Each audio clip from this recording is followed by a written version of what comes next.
Yeah, I know. I think the girls are buzzing, and I think it was obviously a great day, great atmosphere, and then to get the result, a big try line, big score line. So yeah, very happy. Yeah, I think we're here to kind of show the girls what we're made of, and that's keeping the foot on the pedal the whole time. That's why you saw that high score line. Yeah. I don't think we go into a game expecting anything, but as it goes on, we know what the flow was like, what our strengths were, and that's why we got all those points. So, yeah, it's amazing. I guess it kind of shows how far the game's come, and for it to be a home World Cup and for us to already have such a huge crowd, it's going to be amazing to see how it builds throughout the tournament. Yeah, Ellie does what Ellie does, doesn't she? She makes something out of nothing, and she's got the gas, and her and that back three working together, Abby Dow and Jess Breach, putting the kicks through. But yeah, Ellie, she always gets through. Yeah. Wow. So fair play. You know your stuff. We'll see what we can do. It looked a lot of fun.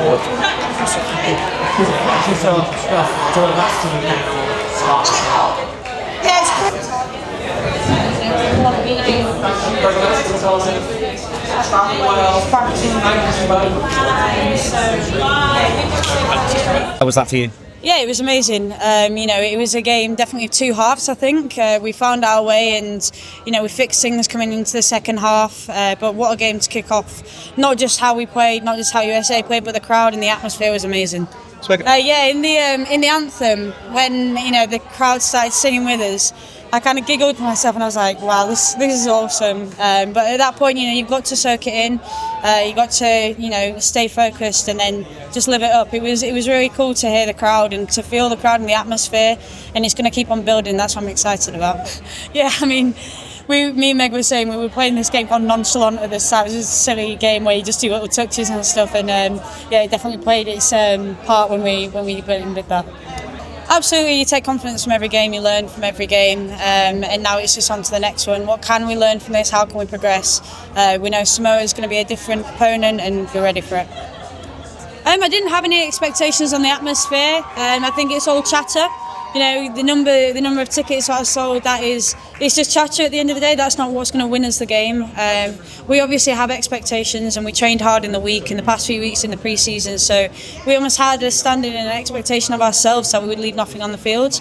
We learned from the mistakes that we made in the first half, and we evolved into the second half. And that moment where it just lands quite sweet. It's instinct. I can't say I meant to do it on my thigh, but I saw it curving towards the touchline. I needed to put a body part there to catch it, and it just so happened to be my thigh. It was a difficult result, and we had momentum with us at times in the first half, and so we wanted to capitalize and keep playing on that. It was just a battle of then how do we come back when things don't necessarily go our way. So how can we rebound from being a player down and then keeping the momentum with us and playing on top, and then capitalizing in our A zone was really unfortunate for us today. We've been really successful with that in the past, and we really pride ourselves in our conversion in the A zone in their 22. So we're going to look forward, take some learnings from this week, and then keep working on that, and then turn those opportunities into points next week. And what was the message? Learn more from defeats than we do from wins. Yeah, definitely. I would say it's been an unfortunate year for us. We had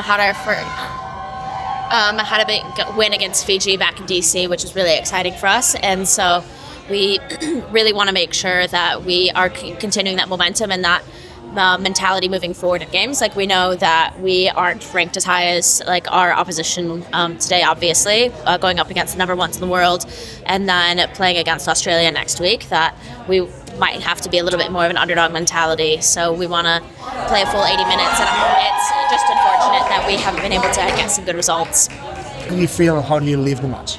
I love the crowd. I've always played for the crowd. I think, I play rugby for myself, but also for my family, for the fans. And so to have 42,000 people there was just amazing, and they were so excited. They were chanting a lot of England, but that's okay. They hyped me up anyway, and I'm leaving frustrated, but ready to go again.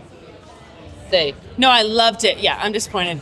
I am disappointed. I'm frustrated. I think that we sometimes showed moments where we played to our potential, and then the second half comes around and we just kind of mess it up. So, yeah. I think it's how do we come in ready to go in that second half as well. We need to keep the ball. Scrums need to be a stronger set piece for us that we can really play off of. There's a lot of things to do, and we have a week to get better.